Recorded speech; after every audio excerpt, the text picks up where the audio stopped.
దేవుని పరిశుద్ధ నామమునకు మహిమ కలుగును గాక. హల్లెలూయా. ప్రియమైన సోదరి సోదరులారా, ప్రభు అయిన యేసుక్రీస్తు నామంలో ప్రభు సన్నిధికి చేరువచ్చిన మరి మీ అందరికీ, అలాగే లైవ్ ద్వారా దేవుని వాక్యం వింటున్న ప్రియులందరికీ ప్రభు అయిన యేసుక్రీస్తు నామంలో నా హృదయపూర్వకమైన వందనాలు. Praise the lord. ప్రభు మహాకృపను బట్టి మనమందరం ప్రార్థించి ఎదురు చూసినట్లుగా దేవుడు మరి ఈ నెల 10, 11, 12 తారీఖుల్లో గురు, శుక్ర, శనివారములలో ఈ 3 దినాలు యేసయ్య ఆశీర్వాద సువార్త సభలను జరిగించుకోవడానికి దేవుడు చక్కటి భాగ్యాన్ని అనుగ్రహించాడు. దేవునికి స్తోత్రం. నిజంగా దైవజనులు ఈ మార్కాపుర పట్టణం ఈ పరిచర్యలో పాల్గొని చక్కని సందేశాలు ఇచ్చారు.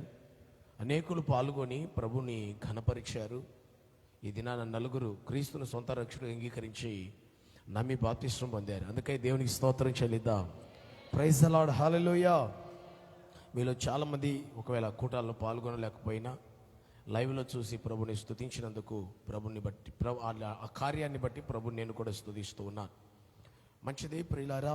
ఏ విధమైన దేవుడిచ్చిన అవకాశాన్ని, సమయాన్ని సద్వినియోగం చేసుకోవాలని, మరి ప్రభు ఇచ్చినటువంటి సమయాన్ని సద్వినియోగం చేసుకొని దేవుడు మనకు అనుగ్రహించిన తలాంతులు, దేవుడు మనకు అనుగ్రహించినటువంటి సందేశాలు మూసిపెట్టుకోకుండా, దాచిపెట్టుకోకుండా ప్రజలందరికీ ప్రకటించాలని ఆశతో ఈ పరిచర్య చేయడం జరిగింది.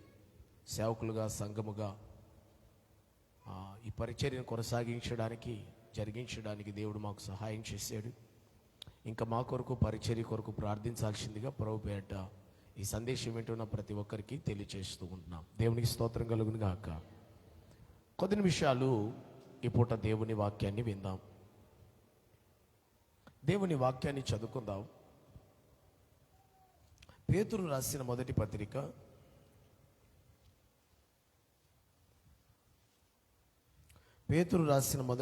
1వ అధ్యాయము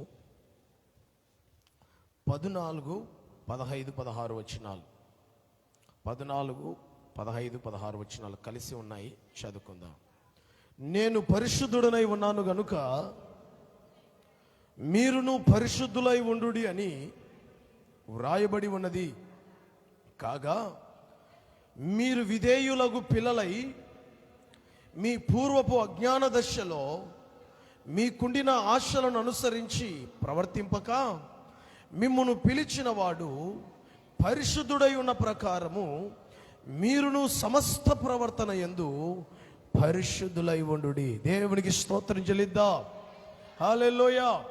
ప్రియమైన దేవుని బిడ్డలారా, మనం చదువుకున్నటువంటి ఈ వాక్య భాగాన్ని గమనించినట్లయితే అపోస్తలుడైనటువంటి పేతురు క్రీస్తు యేసునందు, క్రీస్తు రక్తములో కడగబడి పరిశుద్ధులుగా ఉండడానికి పిలువబడి ఏర్పరచబడినటువంటి మరి యాత్రికులుగా, ప్రయాణికులుగా ప్రభు కొరకు భూమి మీద జీవిస్తున్న విశ్వాసులైనటువంటి వారికి ఈ ఉత్తరాన్ని వ్రాస్తూ తెలియజేస్తూ ఉన్నాడు. దేవునికి స్తోత్రం చెబుదాం.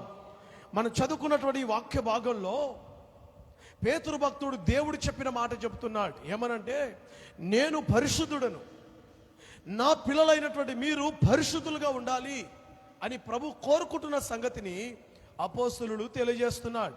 అసలు ఈ సందేశం ఎవరికి చెప్తున్నాడు? ఎవరికి ఈ సందేశాన్ని వ్రాసి పంపిస్తున్నాడు అని మనం ఆలోచన చేస్తే గమనించండి. దేవుని వాక్యములు ఇలా రాయబడింది. 1వ అధ్యాయం 1, 2 వచనాలలో ఇలా రాయబడింది. చూడండి. యేసుక్రీస్తు అపోస్తలుడైన పేతురు తండ్రి అయిన దేవుని భవిష్యత్ జ్ఞానమును బట్టి ఆత్మ వలని పరిశుద్ధత పొందిన వారై విధేయులగుటకును యేసుక్రీస్తు రక్తము వలన ప్రోక్షింపబడుటకును ఏర్పరచబడిన వారికి, అనగా పొంతు, గలతియా, కపదోకియా, ఆసియా, బీతునియా అను దేశముల యందు చెదిరిన వారిలో చేరిన యాత్రికులకు శుభమని చెప్పి వ్రాయునది. మీకు కృపయు సమాధానము విస్తరిలునుగాక. దేవునికి స్తోత్రం చెబుదా. హల్లెలూయా. ఈ వాక్యాన్ని బట్టి మనం గమనించినప్పుడు 5 ప్రదేశాల వారిని దృష్టిలో పెట్టుకొని ఈ ఉత్తరాన్ని వ్రాసినట్లుగా మనం చూడగలుగుతున్నాం. Praise the lord. ప్రియమైనటువంటి దేవుని బిడ్డలారా, ఈ ప్రపంచాన్ని క్రీస్తు శకం 1వ శతాబ్దంలో ఈ ప్రపంచాన్ని ఏలుతున్నటువంటి ఒక సామ్రాజ్యం ఉంది. దాన్ని రోమా సామ్రాజ్యం అని పిలుస్తారు. రోమా సామ్రాజ్యంలోనే యేసు ప్రభుల వారు ఈ లోకంలో పుట్టాడు. రోమా సామ్రాజ్యంలోనే ఈ లోకంలో దేవుని సంఘం స్థాపించబడింది. రోమా సామ్రాజ్యంలోనే దేవుని యొక్క సంఘం సువార్త విస్తరించబడినది. మనం చరిత్రలో మనం చదవగలుగుతున్నాం, చూడగలుగుతూ ఉన్నాం. దేవునికి స్తోత్రం. రోమా సామ్రాజ్యపు రాజులు ప్రపంచాన్ని ఏలుతున్నటువంటి దినాలలో క్రైస్తవం విస్తరిస్తుంటున్నప్పుడు, ప్రియమైన దేవుని బిడ్డలారా, క్రైస్తవులను బహు శ్రమల పాలు చేసింది రోమా సామ్రాజ్యం. వారిలో దాదాపు చాలా మంది రాజులు వచ్చారు. వారు చెప్పే మాట ఏమిటంటే, ఈ దేశాన్ని ప్రపంచాన్ని మేము వెళ్తున్నాం, మేమే దేవుడు, మేమే ప్రభువు, మేమే రాజు అని చెప్పి చాలా మందిని ఏం చేశారంటే దేవుని స్థానంలో తమను పెట్టుకొని తమల్ని ఆరాధించాలని, తమను పూజించాలని, తమను ప్రభు అని పిలుస్తూ గణపరచాలని కోరుకున్నారు. అధికారులకు విధేయులవ్వడం మంచిదే, అధికారుల యొక్క చట్టానికి లోబడ్డం మంచిదే. కానీ ఒక అధికారిని దేవుని స్థానంలో పెట్టి దేవుడు అని పూజించడం మాత్రం దేవుని చట్టానికి విరుద్ధమైన కార్యం. ప్రపంచమంతా కూడా మరణానికి భయపడో, భోజనము లేకుండా పోతుందని, ఆస్తులన్నీ పోతాయని, శిక్షలు విధిస్తారని ప్రపంచమంతా కూడా ఒకవేళ వారికి విధేయత చూపుతుంది ఆ టైంలో. కానీ యేసుక్రీస్తు ప్రభుల వారిని సొంత రక్షకుడిగా అంగీకరించినటువంటి వారు మాత్రం, అధికారులు దేవుడు అనుకరించేవారు, అధికారులు దేవుని సేవకులు, అధికారులు చట్టాలకు విధేయత చూపాలి అనే విషయం బైబిల్ చెప్పింది, దానికి విధేయత చూపారు. కానీ ఒక్కదానికి మాత్రం వారు విధేయత చూపలేదు. ఏంటో తెలుసా? ఎంత గొప్ప అధికారివైనా, దేశాన్ని ఏలుతున్న రాజువైనా, చక్రవర్తివైనా, నీవు మనుషుడివే గాని దేవుడవు కావు. కాబట్టి ఒక అధికారాన్ని బట్టి నిన్ను గౌరవిస్తాం, నిన్ను ప్రేమిస్తాం, దేశం యొక్క చట్టానికి లోబడతాం. కానీ నిన్ను ఒక దేవునిగా చూడటం, ఒక దేవునిగా నిన్ను ఆరాధించడం అనే పని మేము చేయలేం అని క్రైస్తవులు చెప్పారు. దేవునికి స్తోత్రం చెబుదాం. ఎస్, అవును ప్రియమైన దేవుని బిడ్డలారా, దేవుని వాక్యం మనకు అదే చెప్తుంది. ఏ నరుడు మానవుడు కాదు, ఏ నరుడు దేవుడు కాదు. ఒక నరుని దేవుడిగా పూజించడం అనేది దేవునికి విరుద్ధమైనటువంటి పాపం, దేవుని అవమానపరచడం. కాబట్టి దేవుని స్థానంలో వారు ఉన్నప్పుడు దేవుడిగా ఆరాధించగా, వారు యేసే మాకు ప్రభు అయి ఉన్నాడు, యేసే మాకు దేవుడై ఉన్నాడు, యేసే మాకు రక్షకుడై ఉన్నాడు, ఇంకొక మాటలు చెప్పనా, ఆయన మాకు రాజు అయి ఉన్నాడు కూడా అని ప్రకటించారు. దేవునికి స్తోత్రం. ఆ కారణం చేత దేవుణ్ణి ఎరగని అన్ని జనులైనటువంటి రాజులు వారిని బహుభయంకరమైన రీతిలో చిత్రహింసలు పెడుతున్నారు. అర్థమవుతుందండి? చాలా బాధలు పెడుతున్నారు. ఆస్తులన్నీ కూడా తీసేసుకుంటున్నారు. ఒక స్థలములో ఉండకుండా చాలా రకాలుగా వారిని ఇబ్బందులు పెడుతున్నందువలన దేశాలు ప్రాంతాలు చెదిరిపోయి వారు ఏమవుతున్నారు తెలుసా? ప్రభు కొరకు జీవిస్తూ సువార్త ప్రకటిస్తున్నారు. అందుకే బైబిల్లో వ్రాయబడింది చూడండి, అదే 2వ వచనం చివరి మాటలు ఏముందంటే, ఆ కొన్ని దేశములు బీతునియాను దేశముల యందు చెదిరిన వారిలో చేరిన యాత్రికులు, అంటే ఒక స్థలములో ఉండలేకపోయారు, అనేక స్థలాలకు శ్రమలను బట్టి చెదిరిపోయారు. అంతేకాదు, ఇంకొక స్థలము నుండి ఇంకొక స్థలానికి, ఇంకొక స్థలము నుండి మరొక స్థలానికి వారు యాత్రలు చేస్తూ తమ జీవనాన్ని గడుపుతున్నారు. కానీ ఎలాంటి పరిస్థితులు వచ్చినా విశ్వాసాన్ని కాపాడుకుంటున్నారు. దేవునికి స్తోత్రం చెబుదాం. హల్లెలూయా, హల్లెలూయా. గమనించండి ప్రియమైన దేవుని బిడ్డలారా, ఇలాంటి కష్టకాలాలలో, శ్రమల కాలాలలో, ఇబ్బందులలో, చాలా మూర్ఖులైనటువంటి జనుల చేత ఎదుర్కొంటున్నటువంటి సమస్యల మధ్యలో దేవుని బిడ్డలు జీవిస్తున్నప్పుడు వారిని బలపరచడానికి, వారిని స్థిరపరచడానికి, వారిని ధైర్యపరచడానికి, వారిని ప్రభు కొరకు నిలబెట్టడానికి ఒక అపోస్తలుడిగా, ఒక దైవజనుడిగా దేవుడు తనకిచ్చిన కృపను బట్టి సందేశాన్ని ఉత్తరము ద్వారా రాసి పంపించాడని దేవునికి స్తోత్రం. నిజమే, ఈరోజు దేవుడు సేవకులు పెట్టినందుకు, సంఘాన్ని ఇచ్చిందందుకు, బైబిల్ని ఇచ్చిందందుకు, వాక్యం ఇచ్చిందందుకు, ఇలాంటి సువార్త సభలు, సందేశాలు ఎందుకు?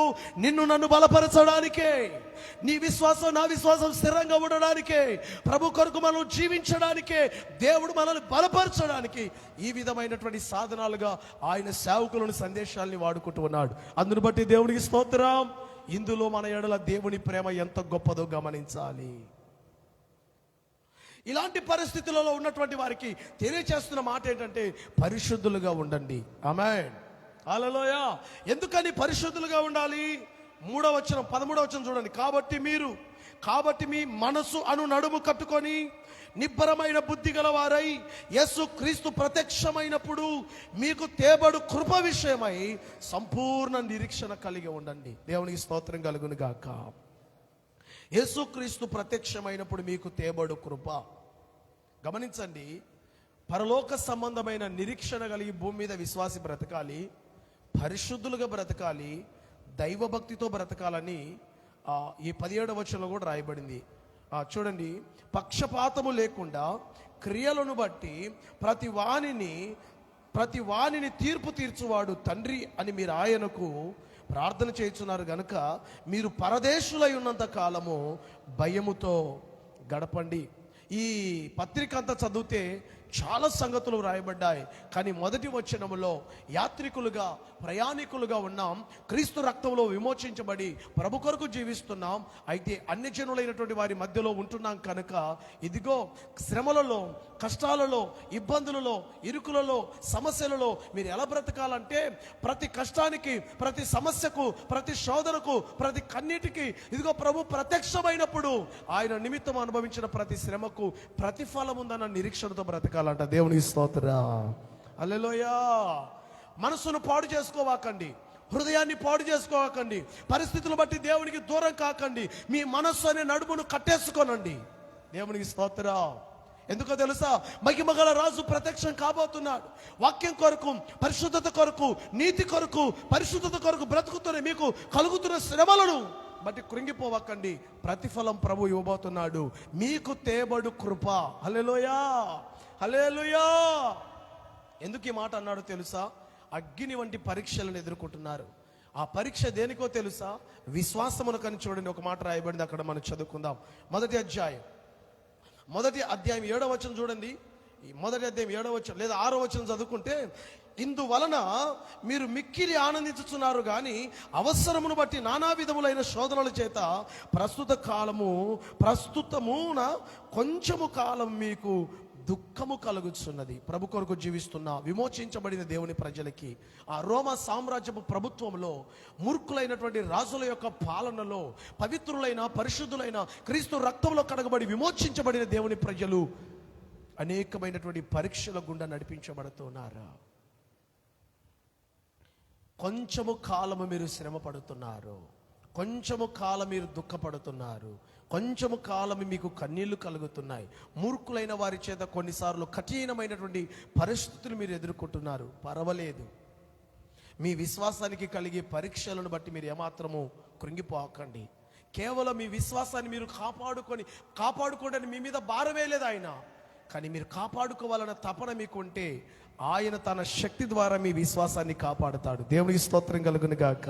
చెప్పండి హల్లెలూయా. 5వ వచనం చూడండి. కడవరి కాలమందు బయలుపరచబడుటకు సిద్ధముగానున్న రక్షణ మీకు కలుగునట్లు విశ్వాసము ద్వారా దేవుని శక్తి చేత కాపాడబడు మీ కొరకు. దేవునికి స్తోత్రం. మమ్మల్ని ఎవరు కాపాడుతారు శ్రమలు అనుకోవద్దు. ఆయన మిమ్మల్ని కాపాడడానికి శక్తిమంతుడిగా ఉన్నాడని జ్ఞాపకం చేస్తున్నారు. దీన్ని బట్టి చూస్తే వారు చాలా పరీక్షలు గుండా వెళ్తున్నారు. 6వ వచనంలో లేదా 7వ వచనం చదువుకుంటే, నశించిపోవు సువర్ణము అగ్ని పరీక్ష వలన శుద్ధపరచబడుచున్నది కదా, దానికంటే అమూల్యమైన మీ విశ్వాసము ఈ శోధనల చేత పరీక్షకు నిలిచినదై యేసుక్రీస్తు ప్రత్యక్షమైనప్పుడు మీకు మెప్పును, మహిమయు, ఘనతయు కలుగుటకు కారణమగును. స్తోత్రం చెబుదా. యేసయ్య కొరకు నిందలు అనుభవిస్తున్నావా? వాక్యము కొరకు అవమానాలు అనుభవిస్తున్నావా? యేసే నా దేవుడని చెప్పినందుకు మూర్ఖంగా ప్రభుత్వాలు కఠినమైన చర్యలు తీసుకొని నీకున్న ఆస్తులన్నీ జప్తి చేసుకున్నారా? నీవు పౌరుడిగా ఉండకుండా నిన్ను వెలగొట్టారా? ఇదిగో వీటన్నిటిని వారు అనుభవించారు. కానీ ఏమనుకుంటున్నారో తెలుసా? అలాంటి దుర్భరమైన పరిస్థితుల్లో దేవుని ప్రజలు ఉన్నప్పుడు దైవజనుడు ఉత్తరం రాస్తా అంటున్నాడు, మీ విశ్వాసానికి కలిగే ఈ పరీక్ష మిమ్మల్ని నశింపజేయడానికి కాదు. నశించిపోయే సువర్ణం అగ్ని పరీక్షలో ఎలాగైతే తేసరిల్లుతుందో, దేవునికి స్తోత్రం, ఒక అగ్ని లాంటి ఈ పరీక్ష మీ విశ్వాసాన్ని మెరుగుపరుస్తుంది. దేవునికి స్తోత్రం. ఎందుకో తెలుసా? ఒకరోజు మీకు మెప్పుకును, ఘనతకు కారణం అవునట్లుగా ఇవన్నీ కూడా మీకు ఒక అగ్ని లాంటి పరీక్షలే. దేవునికి స్తోత్రం. ఎందుకంటే ప్రభు రాబోతున్నాడు. ప్రభు కొరకు జీవించే మీకు ఒక గొప్ప నిరీక్షణ ఉంది. అదేంటో తెలుసా? వాడవారని స్వాస్థ్యం. ఆమేన్. లోకంలో ప్రభు కొరకు స్వాస్థ్యాన్ని కోల్పోయారా? పేరును కోల్పోయారా? అధికారాన్ని కోల్పోయారా? ధనాన్ని కోల్పోయారా? ఆస్తులను కోల్పోయారా? గౌరవాన్ని కోల్పోయారా? అయితే భయపడొద్దు. వేల దూతల ఎదుట ఆ గౌరవాన్ని ప్రభు నీకు ఇవ్వబోతున్నాడు. ఆ ఘనతను నీకు ఇవ్వబోతున్నాడు. నశించిపోయే ఈ భూమి అగ్నితో కాల్చివేయబడుతుంది ఈ ఆస్తులని ఒక రోజున. కానీ ఒక ఉన్నతమైన శ్రేష్టమైనటువంటి స్వాస్థ్యాన్ని ప్రభు మీ కొరకు ఉంచాడు కనుక ఈ యాత్రికులుగా ఉన్న మీరు ఈ భూ సంబంధమైన దాన్ని బట్టి విశ్వాసాన్ని కోల్పోవద్దు. విశ్వాసాన్ని కాపాడుకోనండి. ప్రభు ప్రత్యక్షమైనప్పుడు ఈ లోకంలో మీరు ఏమేమి కోల్పోయారో అంతకంటే శ్రేష్టమైన ఈ ప్రభు ఇవ్వబోతున్నాడు. దేవునికి స్తోత్రం. హల్లెలూయా. చూడండి 3:2 వచనాలు చదువుకుంటే, మన ప్రభువగు యేసుక్రీస్తు తండ్రి అయిన దేవుడు స్తుతింపబడును గాక. మృతులలో నుండి యేసు తిరిగి లేచుట వలన జీవముతో కూడిన నిరీక్షణ మనకు కలుగునట్లు, అనగా అక్షయమైనదియు నిర్మలమైనదియు వాడబారిదునైన స్వాస్థ్యము మనకు కలుగునట్లు ఆయన తన విశేష కనికరము చొప్పున మనలను మరలా జన్మింపజేసెను. స్తోత్రం చెప్పండి. ఏం చెప్పాలనుకుంటున్నాడు? యేసు ప్రభు నమ్ముకున్నందుకు ఇన్ని కష్టాలా? యేసు ప్రభు నమ్ముకున్నందుకు ఇన్ని పరీక్షలా? యేసు ప్రభు నమ్ముకున్నందుకు లోకంలో కలిసిపోకుండా సమస్యలు ఎదురవుతున్నాయని మీరు ఒకవేళ కలవరపడేరు. Praise the lord. ఈ లోకంలో ప్రభు కొరకు ఎదుర్కొని ప్రతిదాని కొరకు ఆయన ఒక బహుమానాన్ని సిద్ధపరిచాడు. శ్రేష్టమైనది, దేవునికి స్తోత్రం, అక్షయమైనది నిర్మలమైనది వాడబారిందునైన స్వాస్థ్యము. చెప్పండి ఏంటిది అది? స్వాస్థ్యము. ఆమేన్. సంపద మన కొరకు పరలోకమందు ప్రభువు సిద్ధపరిచాడు. స్తోత్రం. సంపద మాత్రమే కాదు, సంపదలు మాత్రమే కాదు, ఏమి సిద్ధపరిచాడు పరలోకంలో? 7వ వచనంలో రాయబడింది చూడండి. 7వ వచనంలో ఏం రాయబడింది? 2వ భాగాన్ని చదువుకుంటే, యేసుక్రీస్తు ప్రత్యక్షమైనప్పుడు మీకు మెప్పును మహిమయు ఘనతయు కలుగుటకు కారణమవును. దేవునికి స్తోత్రం చెబుదా. ఈ లోకంలో ఎవరు మెచ్చుకోవట్లేదా దేవుని నమ్ముకున్నందుకు? స్నేహితులందరూ విడిచిపెట్టి వెళ్ళిపోతున్నారా? మూర్ఖులుగా మిమ్మల్ని చూస్తున్నారా? అజ్ఞానులుగా మిమ్మల్ని అంటున్నారా? మీరు గొర్రెలరా బాబు అంటున్నారా? దేవుని కొరకు అందరి ఎదుట జ్ఞానం లేని వాడిగా ఎంచబడుతున్నావా? విలువ లేని వాడిగా ఎంచబడుతున్నావా? కానీ వేవేల దూతల ఎదుట మిమ్మల్ని ప్రభు మెచ్చుకోనబోతున్నాడు. దేవునికి స్తోత్రం కలుగును గాక. పేతురు యొక్క సందేశం ఏం చెప్పాలనుకుంటున్నాడు తెలుసా? విశ్వాసిని స్థిరపరిచి ఆయన ఎదుట నిలబెట్టాలి. ఆమేన్. ఇది సందేశం. అందుకే ప్రభు ప్రత్యక్షం కాబోతున్నాడు. ఆయన మనకు బహుమానాన్ని ఇవ్వబోతున్నాడు. పరలోక సంబంధమైన నిరీక్షణ కలిగి ఉండండి. హల్లెలూయా. ఈ లోకంలో ఏం కోల్పోయినా, చివరికి ప్రాణం పోయినా భయపడకూడదు. ఇదిగో ప్రభు మనకు స్వాస్థ్యాన్ని ఇవ్వబోతున్నాడు. ప్రభు మెప్పు ఘనతను మనకి ఇవ్వబోతున్నాడు. అట్టి మనసు, పరలోక సంబంధమైన మనసు కలిగి యాత్రికులుగా, ప్రయాణికులుగా ఈ భూమి మీద మీ పరిశుద్ధతను కాపాడుకుంటూ బ్రతకాలి. స్తోత్రం చెబుదా. హల్లెలూయా. తెలుసా మీకు ప్రభు మనకు గొప్ప స్వాస్థ్యం సిద్ధపరుస్తున్నాడని? తెలుసా మీకు గొప్ప గౌరవం ఘనత మనకు ఉందని? తెలుసా మనకు బహుమానాలు ఉన్నాయని? అపోస్తలుడైన పౌలు అంటాడు, మంచి పోరాటాన్ని పోరాడాను, నా పరుగును కడముట్టించాను, విశ్వాసాన్ని నేను కాపాడుకున్నాను, నా కొరకు నీతి కిరీటం ఉన్నది. దేవునికి స్తోత్రం చెబుదా.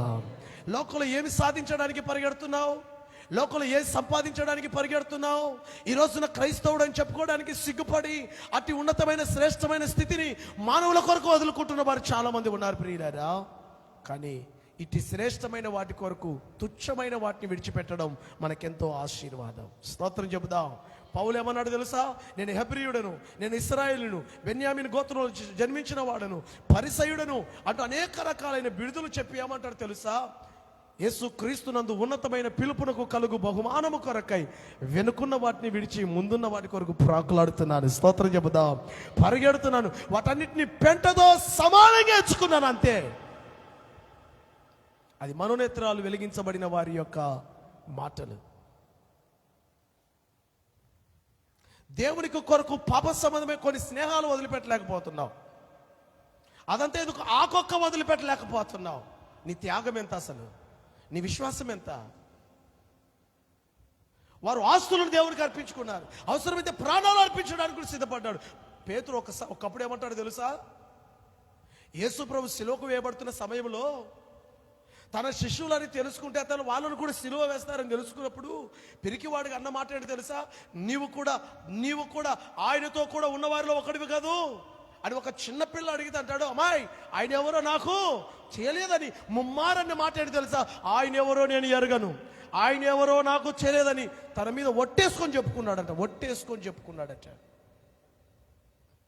యేసును ఒకప్పుడు కాదని ముమ్మారు బంకిన వ్యక్తి తాను స్థిరపడి, అలాంటి అటు ఇటున మనసు కలిగిన వారు ఉన్నారేమోనని వారిని స్థిరపరచడానికి, బలపరచడానికి దేవుని చేతిలో ఒక సాధనంగా వాడబడ్డాడు. దేవునికి స్తోత్రం చెబుదాం. ఈరోజు మన భక్తి రోజు రోజు పెరగాలి కానీ తరిగిపోకూడదు. మన విశ్వాసం రోజు రోజుకు పెరగాలి కానీ తరిగిపోకూడదు. మన నిష్ఠ రోజు రోజుకు పెరగాలి కానీ తరిగిపోకూడదు. దేవునికి స్తోత్రం కలుగును గాక. మనము పైకి ఎగిరిపోయే వాళ్ళం కానీ కిందికి దిగిపోయే వారము కాదు. కొంతమంది అంటారు, దిగేవా మతంలో దిగడం కాదు, మార్గంలో ఎక్కిపోతున్నాం మనం. దేవునికి స్తోత్రం చెబుదాం. కాబట్టి నేను అంటున్నాడు, పరలోక సంబంధమైన నిరీక్షణ నా ప్రభు నేను చేసిన దానికి, ప్రభు నిమిత్తమై, ప్రభు వాక్యం నిమిత్తమై, ప్రభువును బట్టి చేసిన ప్రదానికి పరలోకంలో ప్రతిఫలం ఉందన్న నిరీక్షణ పైకి కన్నులెత్తి చూస్తూ బ్రతకండి యాత్రికులుగా భూమి మీద. ఆమేన్. అంతేకాదు, మీ వ్యక్తిగతంగా పర్సనల్గా పరిశుద్ధతను కాపాడుకోండి. దేవుని స్తోత్రం చెబుదా. పర్సనల్ జీవితం ఎలా ఉండాలంటే పరిశుద్ధతంగా ఉండాలంట. ఈరోజు పరిశుద్ధత కరువైపోయింది. పరిశుద్ధత వికరించబడుతుంది తెలుసా? పరిశుద్ధత హేళన చేయబడుతుంది లోకంలో తెలుసా? పవిత్రత అంటే పాతదిగా కనబడుతుంది తెలుసా? పరిశుద్ధత అంటే మొరటుగా కనబడుతుంది తెలుసా? పరిశుద్ధత అనేటువంటి సందేశం ఎప్పుడుదో పూర్వకాల పెద్దలు మాట్లాడుకునే మాటలుగా కనబడుతున్నాయి. ఈరోజు భక్తి ఫ్యాషన్ అయిపోయింది, భక్తి మోడల్ భక్తి అయిపోయింది, కలుషితమైనటువంటి భక్తి అయిపోయింది. ఎక్కడ చూసినా కలుషితం అయిపోతా ఉంది. జాగ్రత్తగా వినండి, మనుషులు మారిపోతారేమో కానీ దేవుని వాక్యం మారదు. స్తోత్రం చెబుదా. ఆమేన్. ఆయన నిన్న, నేడు, రేపు ఒకే రీతిగా ఉన్నాడు. ఆయన వాక్యం నిన్న ఏమైందో ఈరోజు అదే ఉంది, ఈరోజు ఏమైందో రేపు అదే ఉంది. దేవునికి స్తోత్రం చెబుదామా. హల్లెలూయా. కాబట్టి నా ప్రియమైనటువంటి దేవుని బిడ్డలారా, యాత్రికులుగా శ్రమలు అనుభవిస్తున్నారు, మంచిదే, కాదనట్లేదు. కానీ కొంచెం కాలమే, కానీ ప్రభు మీకు బహుమానాలు ఇవ్వబోతున్నాడు. అది మొదటి విషయం. అయితే గుర్తుపెట్టుకోండి, బహుమానాలు ఉన్నాయని ఊరుకు ఉండటం కాదు, కానీ మీ పర్సనల్గా, మీ వ్యక్తిగతమైన జీవితాన్ని పవిత్రంగా కాపాడుకోవడానికి ప్రయత్నం చేయండి. ఎందుకని ఎక్కడ చూసినా అపవిత్రులే ఉన్నారు, ఎక్కడ చూసినా లోక సంబంధంగా జీవించే వాళ్ళే ఉన్నారు. మీ చుట్టూ లోకాశలతో బ్రతుకుతున్నారు, పాపేక్షలతో బ్రతుకుతున్నారు, లోక సంబంధమైన వాటి కొరకే బ్రతుకుతున్నారు. అలాంటి వారి మధ్యలో మీరు ఎలా బ్రతకాలో తెలుసా? పరిశుద్ధులుగా బ్రతకాలి. స్తోత్రం చెబుదా. ఆమేన్. మూర్ఖులుగా వాళ్ళు కష్టాలు పెడుతున్నారు, కానీ మీ విశ్వాసం అనేది ఒక పరీక్షగా ఎంచుకోనండి. దానికి ప్రతిఫలముగా దేవుడు బహుమానం ఇస్తున్నాడని పరలోక సంబంధమైన నిరీక్షణ కలిగి మొదటిగా బ్రతకాలి. రెండవదిగా ఎలా బ్రతకాలి? అదిగో వాళ్ళు బాగా బతుకుతున్నారా?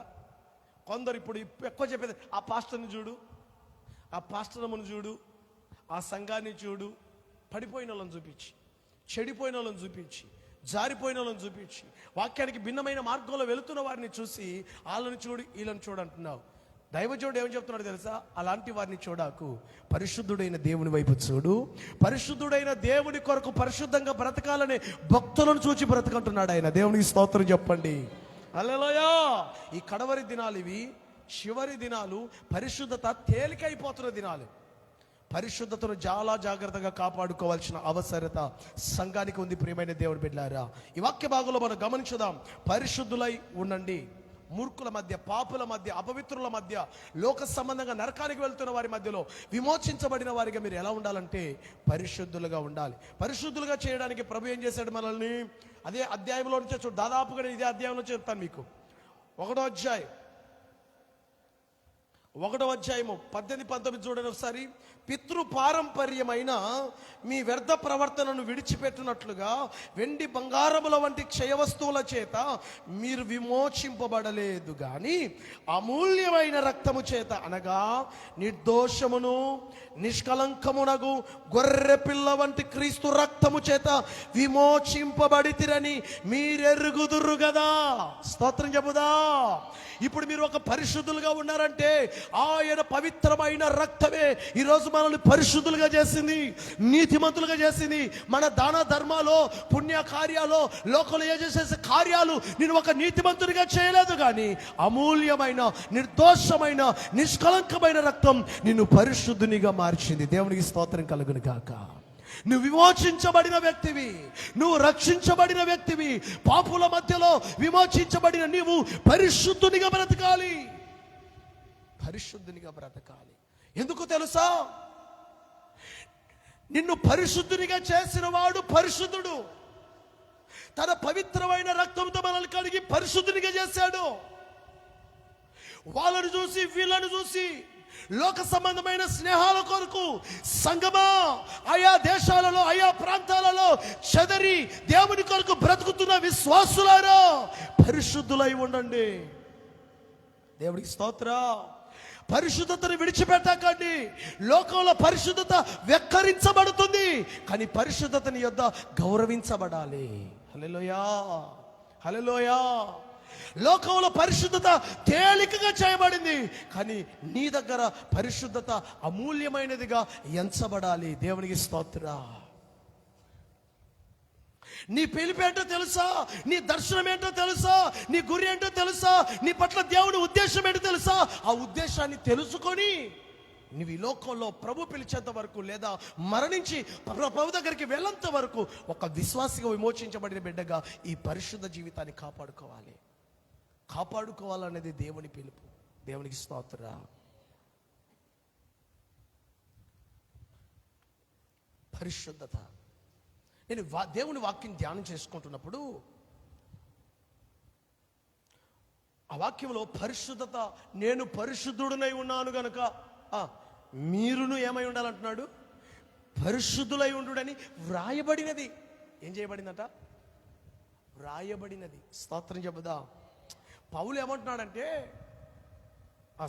పేతురు ఏమంటున్నాడంటే, తన ఆజ్ఞగా చెప్పట్లేదు, దేవుడి ఆజ్ఞగా, దేవుని సందేశముగా దేవుడు ఇలా వ్రాసి పెట్టాడు కాబట్టి మనం ఇలా బ్రతకాలి అని ఒక సేవకునిగా, ఆత్మీయుడిగా ఆయన వారిని హెచ్చరిక చేస్తున్నాడు, కానీ ఆజ్ఞాపించట్లేదు. ఆజ్ఞాపించేవాడు దేవుడు. ఆమేన్. ఎక్కడ వ్రాయబడింది అయితే ఆ మాట? చూడండి, ఒకసారి చదువుకుందాం. లేవియాకాండం 11వ అధ్యాయం 45వ వచనం. త్వరగా చదువుకుందాం. లేవియాకాండం 11వ అధ్యాయం 45వ వచనం. ఇదిగో జాగ్రత్తగా వినండి. నేను మీకు దేవుడనై ఉండుటకు, ఇశ్రాయేలుతో మాట్లాడుతున్నాడు, ఐగుప్తు దేశములో నుండి మిమ్మును రప్పించిన యెహోవాను, అదిగో నేను పరిశుద్ధుడను గనుక మీరును పరిశుద్ధులు కావలెను. అపవిత్రమైన దానికిని పవిత్రమైన దానికిని, అమ్మా, తినదగిన జంతువులకును తినదగని జంతువులకును భేదము చేయనట్లు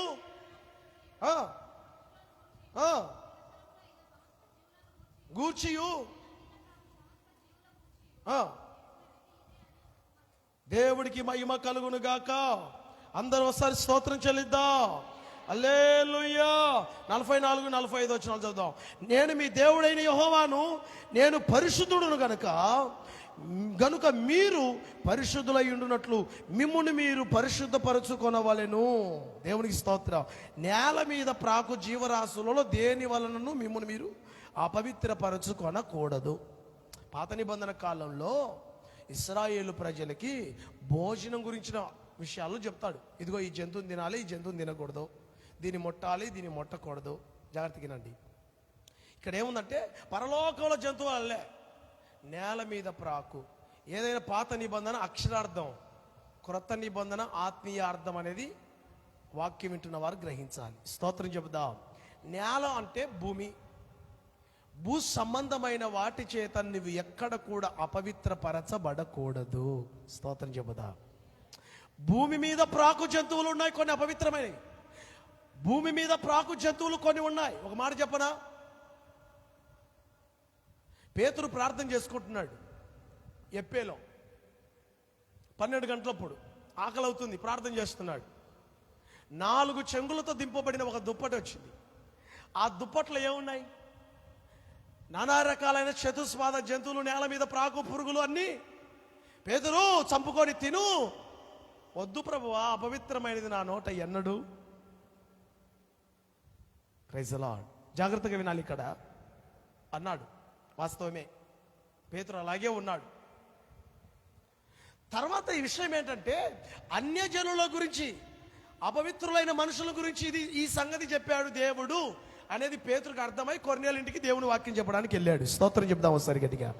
అలాగైతే ఇప్పుడు మనుషులు అపవిత్రములు అని కాదు, మనుషులను అపవిత్రపరుస్తున్న పాపాలు ఉన్నాయే, మనుషులను అపవిత్రపరుస్తున్నటువంటి ఉన్నాయి చూసారా, అవన్నీ కూడా అపవిత్రమైన జంతువులకు సాదృశ్యమై ఉన్నాయి. వాటి చేత మీరు అపవిత్రపరచుకొనకూడదు. స్తోత్రం చెబుదా.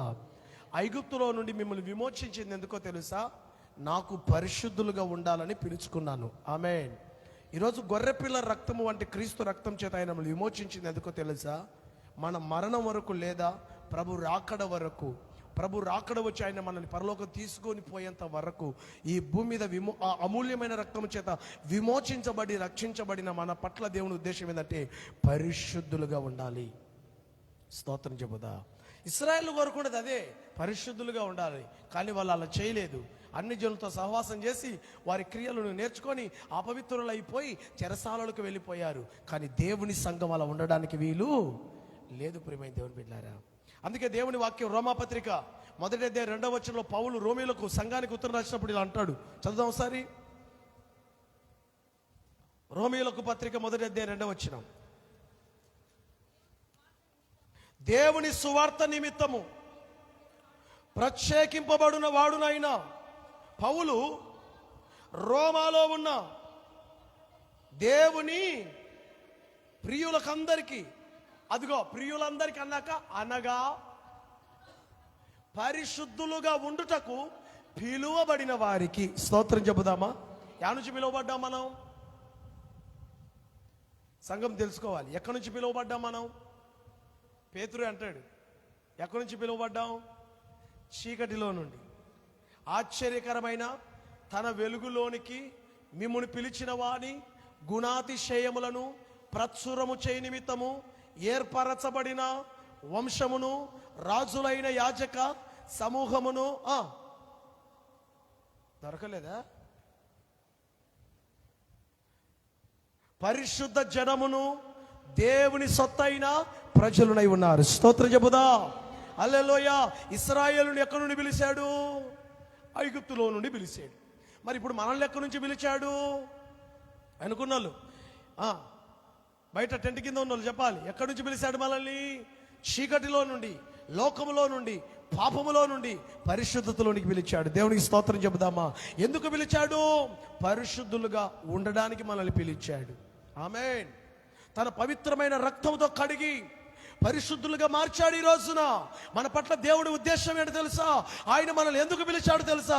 పరిశుద్ధులుగా ఉండడానికి పిలిచాడు. స్తోత్రం చెబుదాం. సువార్త ద్వారా పిలిచారు. ఈరోజు 4 క్రీస్తు రక్తంలో కడగబడి ప్రభుని సొంత రక్షణ అంగీకరించాడు. ఇప్పుడు తనను ఎందుకు పిలిచాడు? పరిశుద్ధులుగా ఉండడానికి. ఈరోజు రక్షించబడిన మనమందరం ఎవరిని? పరిశుద్ధులుగా పరిశుద్ధపరచబడిన వారమై పరిశుద్ధులుగా ఉండడానికి ఆయన పిలిచాడు. ఆయన ఉద్దేశాన్ని సంఘం గ్రహించాలి. ఆయన ఉద్దేశాన్ని విశ్వాసులు గ్రహించాలి. ఈ లోకంలో ఆ రీతిగా మనం ఏం చేయాలి తెలుసా? బ్రతకవలసిన వారమై ఉన్నాం. దేవునికి స్తోత్రం చెబుదామా. పరిశుద్ధులుగా ఉండడానికి మనల్ని విమోచించాడు, పరిశుద్ధులుగా ఉండడానికి పిలిచాడు ఆయన. దేవునికి స్తోత్రం కలుగును గాక. పిలుపుకు తగిన జీవితాన్ని సంఘం జీవించాలి. పరిశుద్ధులుగా ఉండడానికి పిలిచాడు. రెండవది ఎందుకు పిలిచాడు? చూడండి ప్రియులారా, ఒక మాట చదువుకుందాం. కొలస్సీ పత్రిక 1:22 ఇలా ఉంది. తన ఎదుట పరిశుద్ధులుగా నిలవబెట్టుకోవాలని కోరుకుంటున్నాడంట దేవుడు. స్తోత్రం. ఎక్కడ నిలబెట్టుకోవాలనుకుంటున్నాడు? తన ఎదుట ఎలా నిలబెట్టుకోవాలనుకుంటున్నాడు? పరిశుద్ధులు. అందరూ ఒకసారి హల్లెలూయా చెప్పండి. స్తోత్రం. బీరువాకు తాళం వేయినట్టు, ఏమండి, కర్రీ కుండ మీద మూత వేయినట్టు, ఇంటికి తాళం వేసి రానట్టుగా ఉన్నారు మీరు. ఏదో మరి అట్లా అనిపిస్తూ ఉంది. ఏమైపోతుంటుందో ఏమో, కుండలో ఏ బల్లి పడుతుందో, పిల్లి పడుతుందో, మీరు మాకు తాళం వేసి రాలేదు, లోపల పెట్టి వచ్చిన కట్ట ఏమవుతుందో. యేసు రక్తమే. స్తోత్రం చెప్పండి ఒకసారి గట్టిగా. హల్లెలూయా, హల్లెలూయా. ఏమండి, ఒక రాజకీయ నాయకుడు కనుక వచ్చి మీ ఊరికి నేను ఇది చేయబోతూ ఉన్నాను, మీరు కనుక ఇది చెయ్యండి అంటున్నాడు అనుకో, ఎట్లేంటని చెప్పండి, పొరపాటున పోతుందో ఏమని జాగ్రత్తగా విని దాన్ని చేయడానికి ప్రయత్నం చేస్తామా చేయమా? ఎవరన్నా పొరపాటు అది అట్టగాదే ఎట్ట అయ్యిన్నావు పిచ్చిదానా ఇట్లా అని చెప్తాం మనం. భౌతిక సంబంధమైన వాటి కొరకు చాలా శ్రద్ధ పెట్టి వింటాం. కానీ దేవుని బిడ్డలు భౌతికమైన వాటి కంటే శ్రేష్టమైన ఆత్మ సంబంధమైన వాటి మీద మనసు పెట్టాలి. స్తోత్రం చెప్పండి. ఈ మధ్య ఎవరో పాస్టర్ అంటున్నారు, అన్న మా సంఘంలో ఆత్మ సంబంధమైన విషయాలు 3 వారాలు చెప్పానన్న వాక్యం ఒక్కరు కూడా సరిగ్గా వినలేదన్నా. ఆత్మీయ విషయాలు దేవుని ఎదుట నిలబెట్టాలి సంఘం అని భారంతో వాక్యం చెప్పాను, కానీ ఆ వాక్యం మీద ఎవరు మనసు పెట్టలేదంట. ఎవరో ఒక ఆమెను పిలిపించారంట, ఒక అద్భుత గురించి స్వస్థత గురించి ఏదో చెప్పే వరకు అందరు చప్పట్లు కొట్టారంట. ఎట్లా చెప్పింది రా వాక్యం పాస్టర్ గారు అంటే, అబ్బో నో సూపర్ చెప్పిందన్న అన్నారంట. ఈ పాస్టర్ గారు కష్టపడి దేవుని దగ్గర కన్నీళ్లు గార్చి సంఘాన్ని దేవుని ఎదుట నిలబెట్టాలని ఆత్మ సంబంధమైన విషయాల గురించి చెబితే ఒక్కరిలో స్పందన లేదట. ఈ భౌతికమైన విషయాలు చెప్పే వరకు సూపర్ అన్న అన్నారట. ఈయన కోపం వచ్చిందట, ఇట్లా అంటారు మీరు అందరని చెప్పి. అరే 3 వారాల నుంచి మొత్తుకొని ఆత్మ సంబంధం చెప్తే యాది మీకు ఎక్కలేదా? ఆ కథ చెప్పితే ఎక్కిందారా మీకు? చాలా మందికి కథలు చెప్తే బాగా వింటారు. కథలు నవ్వుకోవడానికి సరిపోతాయి, ఆయనతో మైండ్ ఫ్రెష్గా ఉన్న ఆయనసేపు ఆహ్లాదకరంగా ఉండడానికి సరిపోద్ది. కానీ దేవుని ఎదుట నిలబెట్టడానికి సరిపోదు. గుర్తుపెట్టుకోండి, మనం భక్తి చేస్తుంది ఆహ్లాదకరం అవ్వడానికి కాదు. అర్థమవుతుందా? ఏదో 4 మాటలు విని నవ్వుకోపోవడానికి కాదు, దేవుని ఎదుట నిలబడ్డానికి. స్తోత్రం చెబుదాం ఒకసారి గట్టిగా. హల్లెలూయా. అందరూ ఒకసారి బిగ్గరగా స్తోత్రం చెబుదాం. దేవుడి యొక్క ఉద్దేశాన్ని చూడని మన పట్ల ఏమంటున్నాడు ఇక్కడ కొలస్సీ పత్రిక 1:22 చదువుదాం. అదిగో ఎక్కడ తెలుసా, తన సన్నిధిని పరిశుద్ధులుగాను నిర్దోషులుగాను నిరపరాధులుగాను నిలువబెట్టుటకు ఆయన మాంసయుక్తమైన దేహమందు మరణము వలన ఇప్పుడు మిమ్మల్ని ఆయన సమాధానపరిచాడు. స్తోత్రం చెబుదామా? ఇది మామూలు విషయం కాదు. పరిశుద్ధులుగా నిర్దోషులుగా తన ఎదుట నిలబెట్టుకోవాలని ఆయన చేసినటువంటి త్యాగం ఎంతో తెలుసా? మాంసయుక్తమైన దేహములో ప్రవేశించి ఆయన ప్రాణం పెట్టాడంట. దేవునికి స్తోత్రం చెబుదా. నీకు అర్థమవుతుందా ఈ విలువ? మనకు అర్థమవుతుందా? పరిశుద్ధత సరుకు లాంటిది కొంటే వచ్చేది కాదు, డబ్బులు పెడితే వచ్చేది కాదు. ఆయన మాంసయుక్తమైన దేహములో ప్రవేశించి మనల్ని పరిశుద్ధులుగా చేసి తన ఎదుట నిలబెట్టుకోవాలని ప్రాణాన్ని వెలగ చెల్లించాడంట ఆయన. ఈ విలువ సంఘం తెలుసుకోవాలి. స్తోత్రం చెబుదామా? నువ్వు ఒక నిర్దోషిగా ఉండాలని, నువ్వు ఒక పరిశుద్ధుడిగా ఉండాలని ఆయన నిన్ను పరిశుద్ధుడిగా నిర్దోషుడిగా నిలబెట్టుకోవడానికి చేసిన కార్యం ఏంటో తెలుసా? ప్రాణాన్ని ఇచ్చాడంట. దేవునికి స్తోత్రం చెబుదా. హల్లెలూయా. తన కొరకు పరిశుద్ధులుగా బ్రతకాలని పిలిచాడు, తన ఎదుట పరిశుద్ధులుగా పెట్టుకోవాలని ప్రాణం అర్పించాడు అని లేఖనాలు ఎంతో తేటగా మనకు తెలియజేస్తూ ఉన్నాయి. మరొక మాట చదువుకుందాం, ముందుకెళ్ళే ముందు చూడండి ప్రియులారా. కొలస్సీ పత్రిక 3:12 చదువుకుందాం ఒకసారి. కొలస్సీ 3:12లో రాయబడింది, కాగా దేవుని చేత ఏర్పరచబడిన వారును, ఎవరండి? పరిశుద్ధులను ప్రియులునైన వారికి తగినట్లు మీరు అదిగో జాలిగల మనస్సును, దయాలత్వమును, వినయమును, సాత్వికమును దీర్ఘశాంతమును ధరించుకొనండి. దేవునికి స్తోత్రం చెబుదా. భక్తుల యొక్క సందేశం ఎలా ఉందో తెలుసా? వారు ఉత్తరాలు రాసినా, ప్రసంగాలు చేసినా, కలుసుకున్న చెప్పే మాట ఏంటో తెలుసా? మన దేవుడు పరిశుద్ధుడు. Praise the lord. ఈ యాత్రికులుగా, ప్రయాణికులుగా జీవిస్తున్న మనం దేని చేత అపవిత్రపరచబడకూడదు. మనం పరిశుద్ధులుగా ఉండడానికి పిలిచాడు. పరిశుద్ధులుగా తన ఎదుట నిలబెట్టుకోవడానికి ప్రాణం అర్పించాడు. కాబట్టి మనం ఎలా బ్రతకాలో తెలుసా? పరిశుద్ధులకు తగినట్లుగా బ్రతకాలంట. బా, దేవునికి స్తోత్రం చెబుదా. ఎవరికి తగినట్లంట? ప్రియులకును పరిశుద్ధులకును తగినట్లుగా ఏర్పరచబడిన వారిలాగా, ప్రియులముగా పరిశుద్ధులకు తగినట్లుగా మనం బ్రతకాలంట. ఎలా బ్రతకాలి? అక్కడ కొన్ని మాటలు రాయబడ్డాయి. పరిశుద్ధులకు ఉన్నటువంటి లక్షణాలు ఏంటి? ఒక వ్యక్తి పరిశుద్ధుడిగా ఉన్నాడు, పవిత్రుడిగా ఉన్నాడు, సమాజంలో దేవుడి కొరకు బ్రతుకుతున్నాడు అనడానికి రుజువు ఏంటి అంటే అక్కడ కొన్ని మాటలు చెప్తున్నాడు. పరిశుద్ధులకు తగినట్లుగా మీరు, పరిశుద్ధులకు ఏముంటుంది తెలుసా? జాలిగల మనస్సు ఉంటుంది. స్తోత్రం చెబుదా. ఆమేన్. పరిశుద్ధుల్లో ఉండే మనసు ఏంటో తెలుసా?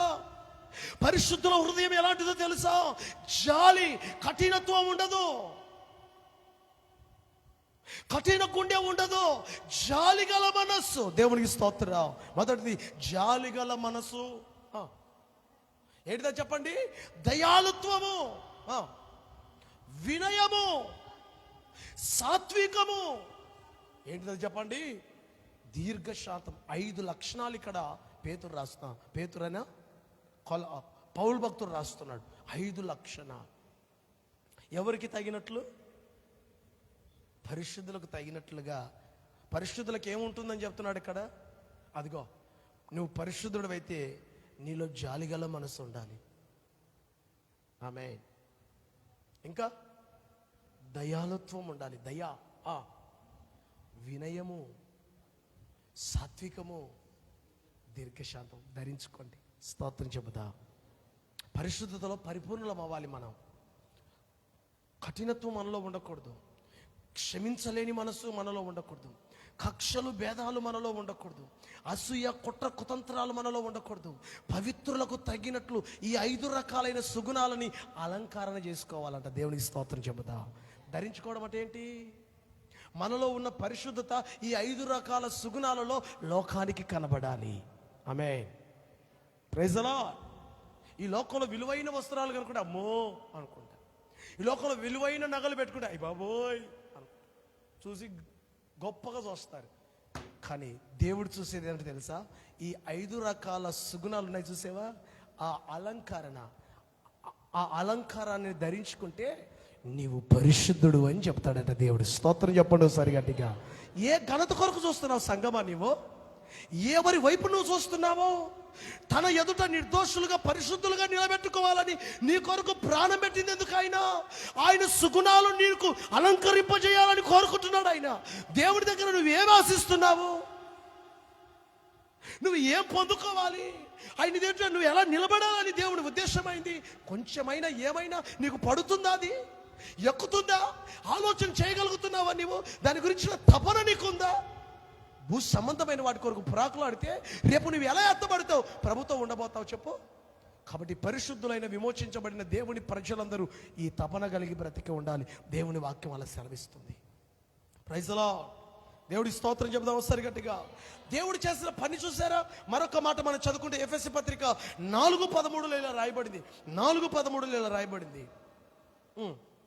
ఎఫెసీ పత్రిక 4:13 బాగా చూడండి. వాక్యాలు తెరిచి చూడాలి, రెఫరెన్సులు తెలుసుకోవాలి.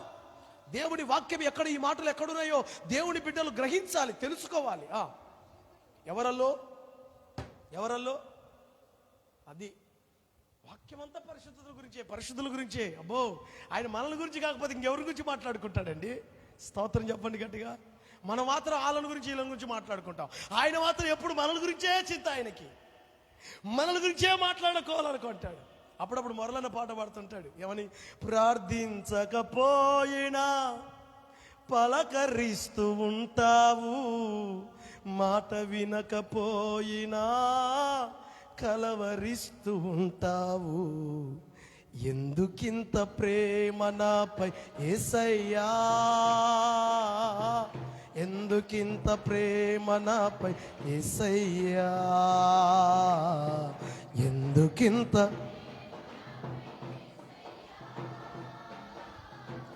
ఎందుకింత ప్రేమ నాపై యేసయ్యా. హల్లెలూయా. మనం ప్రార్థించకపోయినా పలకరిస్తాడట, మాట వినకపోయినా కలవరిస్తూ ఉంటాడట. ఒక మాట చెప్పనా, మనం ప్రార్థించినప్పుడు ఒకవేళ కొంచెం కార్యం ఆలస్యమైందనుకో, తిమోతి, అయ్యా తిమోతి నా కుమారుడా,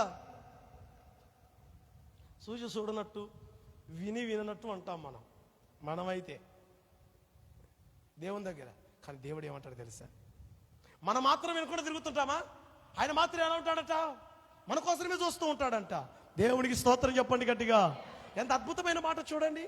ప్రార్థించకుండా తిరుగుతామా? కానీ మన గురించి కలవరిస్తుంటున్నాడు. కానీ ఎప్పుడైనా కనుక దేవుడు మనల్ని పరీక్షించడానికో లేకపోతే మనల్ని సంపూర్ణం చేయడానికో తన సంకల్పంలో ఏదో మనం అడిగింది కరెక్ట్ కానప్పుడు, ఇప్పుడు కాదు లేదు ఎప్పుడో ఇస్తే మంచిది అనుకున్నప్పుడు మనం ఏం చేస్తాం చెప్పండి, పిలిచిన కూడా పలికే పరిస్థితి కాదు. కానీ ఆయన ఎలా ఉన్నాడో తెలుసా, అలా ఎదురు చూస్తాం. మనల గురించే ధ్యాస, మనల గురించే తపన. దేవుడికి స్తోత్రం చెప్పండి గట్టి ఆమెను చెప్పండి. మీరు ఇంట్లో ₹1,00,000 కట్టబెట్టి వచ్చారనుకోండి, పొర్రపాటున కనుక తాళం వేయకుండా వచ్చారనుకోండి, మీకు ఎక్కడుంటుంది ఆలోచన? ఎందుకో ₹1,00,000 కష్టపడి సంపాదించుకున్నానన్నా, మరి ₹1,00,000 మీద కాకపోతే ఆడుంటుందన్న మనసు. నిజమే కాదు? ఆయన ప్రాణమిచ్చి సంపాదించుకున్నాడన్నా నిన్ను నన్ను. స్తోత్రం చెప్పు. ప్రాణమిచ్చి సంపాదించుకోడమ్మా నిన్ను నన్ను. ఏ దొంగ వచ్చి నిన్ను కొట్టుకుపోతాడని ఎప్పుడు నీ మీదనే ధ్యాస. స్తోత్రం. హల్లెలూయా. మరి మన మీద కూడా ప్రాణం పెట్టి సంపాదించుకున్నాడు, మన మీద కాకపోతే దేని మీద ఉంటుంది చెప్పండి? స్తోత్రం. అవునా కదా చెప్పండి. బయట వేసే సీపర్ కట్టను మర్చిపోలేము మనం. బయట వేసే సీపర్ కట్టను మర్చిపోలేము. ఒకసారి అమ్మ ప్రార్థనకు వచ్చి బయటికి ఆ కరోనా టైంలో ఎవరు చెప్పులు బయటికి లోపలికి తేవద్దు, కాంపౌండ్లకి బయట పెట్టమంటే ఒక ఆమె ఏం చేసింది తెలుసా, కరిగిపోయి కింద వెనక భాగంలో బొక్కలు కూడా పడ్డాయి చెప్పులు.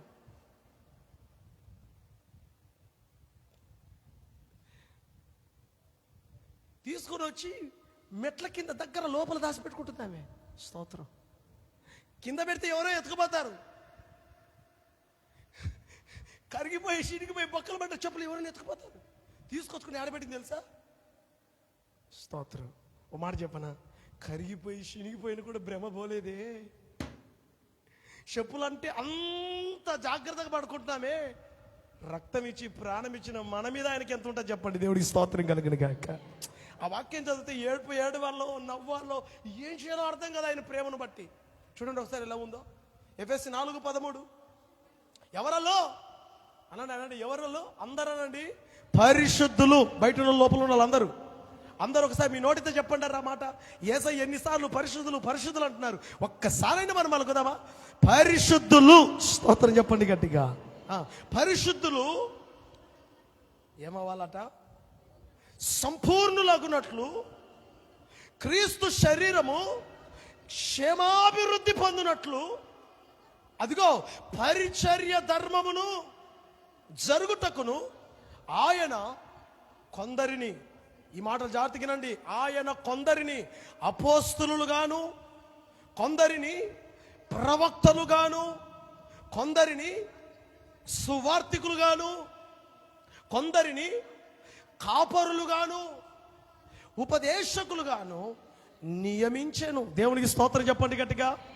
ఈ పంచపరిచారక బృందాన్ని దేవుడు ఏర్పాటు చేశాడట. దేవుడికి స్తోత్రం. ఎవరి కోసం? పరిశుద్ధుల కోసం. ఎందుకో? సంపూర్ణులవ్వాలని. ఎందుకో? పరిపూర్ణులవ్వాలని. ఎంతటికి పరిపూర్ణులు? ఆయనకు కలిగిన సమానమైన పవిత్రతలోనికి, ఆయనకు కలిగిన సమానమైన పరిశుద్ధతలోనికి నీవు నేను ఎదగాలని కొందరిని మనకు పరిచర్య చేయడానికి, మనకు ఉపదేశం చేయడానికి, మనల్ని హెచ్చరిక చేయడానికి, మనల్ని బలపరచడానికి, మనల్ని తన ఎదుట నిలబెట్టడానికి దేవుడు ఏం చేస్తాడు తెలుసా? పంచపరిచారక బృందాన్ని దేవుడు ఏర్పాటు చేశాడని స్తోత్రం చెబుదామా? హల్లెలూయా. అపోస్తలులను, ప్రవక్తలను, సువార్థికులను, కాపరులను, ఉపదేశకులను. నా ప్రియమైన దేవుని బిడ్డ, పరిశుద్ధుడైన నీవు పరిపూర్ణుడవడానికి, నీకు పరిచర్య చేయడానికి ఈ 5 రకాలైన పరిచర్యలను దేవుడు సంఘములో ఇచ్చాడు. గౌరవిస్తున్నావా పరిచర్యని?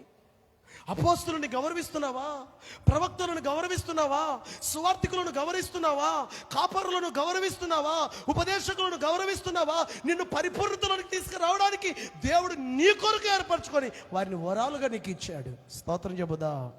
పాటల వరాన్ని గౌరవిస్తున్నావు, ఏదైనా ప్రత్యేకమైన కృపవరాన్ని గౌరవిస్తున్నావు, కానీ సేవకుడు కూడా సంఘానికి ఒక వరం అంట. స్తోత్రం చెప్ప. ఆమేన్. హల్లెలూయా. సేవకులు సంఘానికి ఏమై ఉన్నారట? దేవుడు ఒక వరముగా ఇచ్చాడంట. ఎందుకో తెలుసా? నిన్ను పరిపూర్ణతలోనికి నడిపించడానికి. ఆమేన్. తన ఎదుట నిలబెట్టుకోవాలని, ఆయన పరిశుద్ధులుగా ఉండడానికి పిలిచాడు. పరిశుద్ధులుగా తన ఎదుట నిలబెట్టుకోవాలని ప్రాణాన్ని ఇచ్చాడు. పరిశుద్ధులకు తగినట్లుగా బ్రతకండి బ్రతిమలాడుకుంటున్నాడు. అంతేకాదు, నీవు పరిపూర్ణమవ్వడానికి పరిశుద్ధతలో ఉపదేశ క్రమాన్ని ఇచ్చాడంట ఆయన. దేవునికి స్తోత్రం చెబుతా. సంగమా, క్షమాభివృద్ధి పొందాలని, పరిపూర్ణతలోనికి రావాలని, ఇంకా ఎక్కడైనా అక్కడిక్కడ దాగి ఉన్న వాటిని అన్నింటినీ కడిగి తన ఎదుట నిలబెట్టుకోవడానికి సేవకులను నియమించి ఉపదేశాన్ని ఇస్తున్నాడట ఆయన. దేవునికి స్తోత్రం. ఇదంతా ఏం చెప్తుందో తెలుసా? పరిశుద్ధత, పరిశుద్ధత, పరిశుద్ధత. మరొక మాట, 5వ మాట చదువుకుందాం. కొరింథీయులకు 2వ పత్రిక 7వ అధ్యాయం 1వ వచనం చూడండి. 7వ అధ్యాయం 1వ వచనం ఇలా రాయబడింది. ప్రియులారా, ఏమున్నాయి? మనకు ఈ వాగ్దానాలు ఉన్నాయి గనుక ఏ భయంతో? పాస్టర్ గారి భయముతో ప్రార్థనకు రావాలి, పాస్టర్ గారి భయముతో ప్రార్థన చేయాలి, పాస్టర్ గారి భయముతో ఏం చేయాలా? బైబిల్ చదవాలి అన్నది. బైబిల్లో ఎవరి భయం ఉండాలి విశ్వాసకి? స్తోత్రం చెప్పండి గట్టిగా. ఎంతోమంది పాస్టర్లు వచ్చారు, వారి కాలం అయిపోయినప్పుడు దేవుని దగ్గరికి వెళ్ళారు. సంఘానికి శాశ్వతంగా ఉండేది ఎవరు? దేవుడే. స్తోత్రం చెప్పండి. ఆమేన్. హల్లెలూయా. అలాగని సేవకులు భయపడకూడదని కాదు. నా సేవకునికి భయపడి నా మాట వినివాడు ఎవడు అని రాయబడింది. కానీ ఇక్కడ ఒక మాట గమనించాలి. ఏంటో తెలుసా? దేవుని భయముతో, ఏంటిది? బైబిల్లో ఉందా? పరిశుద్ధతను, స్తోత్రం చెప్పండి, ఏం చేసుకోవాలట? ఏదైనా ఒక పని ప్రారంభించి సంపూర్ణంగా చేస్తే బాగుంటుందా? మధ్యలో ఆపేస్తే బాగుంటుందా? చెప్పండి. ఏం చేయాలి చెప్పండి. ఏదైనా మనకి ఏం కోరుకుంటాం చెప్పండి? సంపూర్ణం అవ్వాలి ఉంటుందా? చెప్పండి. అవునా కాదా? మరి దేవుడు కూడా మనల్ని పరిశుద్ధపరిచాడు, పరిశుద్ధులుగా ఉండటకు పిలిచాడు, పరిశుద్ధులుగా తన ఎదురు నిలబెట్టడానికి ప్రాణం పెట్టాడు, పరిశుద్ధులుగా ఉండమని హెచ్చరిక చేస్తున్నాడు. అంతేకాకుండా పరిశుద్ధులుగా పరిపూర్ణతలోనికి రావాలని ఉపదేశ క్రమాన్ని ఇచ్చాడు. అంత మాత్రమే కాకుండా ఆత్మీయమైన శ్రేష్టమైన ఒక అద్భుతమైన హెచ్చరిక కూడా చేస్తున్నాడు. పరిశుద్ధతను, పరిపూర్ణతలోనికి రావాలి. ఆ పరిశుద్ధతను సంపూర్తి చేసుకొనుచు, ఏదది?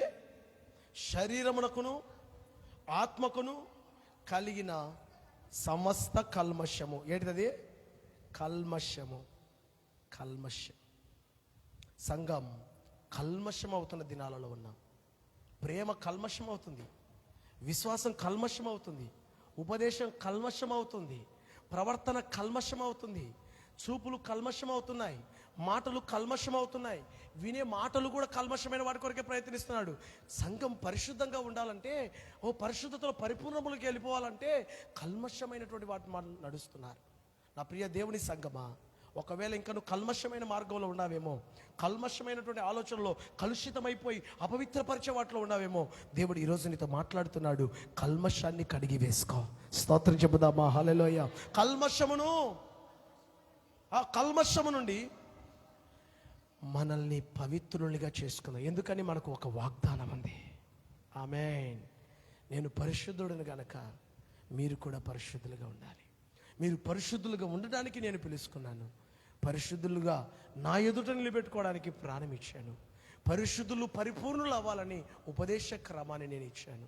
ఈ మార్గంలో ఉండవలసిన మీరు ఎక్కడ కల్మషంలో ఉండకూడదు, ఎక్కడ అపవిత్రతలో ఉండకూడదు, అనువంత పాపమైన మన జీవితంలో దాగి ఉండకూడదు.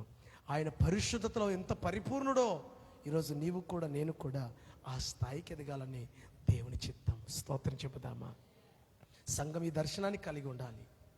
సంఘం ఈ దర్శనాన్ని కలిగి ఉండాలి. సంఘం ఈ గురి కలిగి ఉండాలి. సంఘం ఈ తపన కలిగి ఉండాలి. నేను ఆ స్థాయికి ఎదగాలి, నేను ఆ స్థాయికి ఎదగాలి.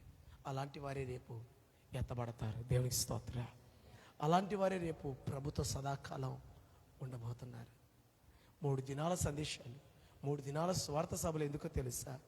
మనలో ఇంకేదైనా కల్మషం ఉంటే కడిగి వేసుకోవాలి, పరిశుద్ధులుగా మార్చబడాలని, నీతిమంతులుగా మార్చబడాలని, పరిపూర్ణతలోనికి ఎదగాలని, లోక సంబంధమైన వాటితో కలుషితమైపోకుండా పవిత్రమైన జీవితాన్ని ప్రత్యేకంగా కాపాడుకుంటూ బ్రతకాలని.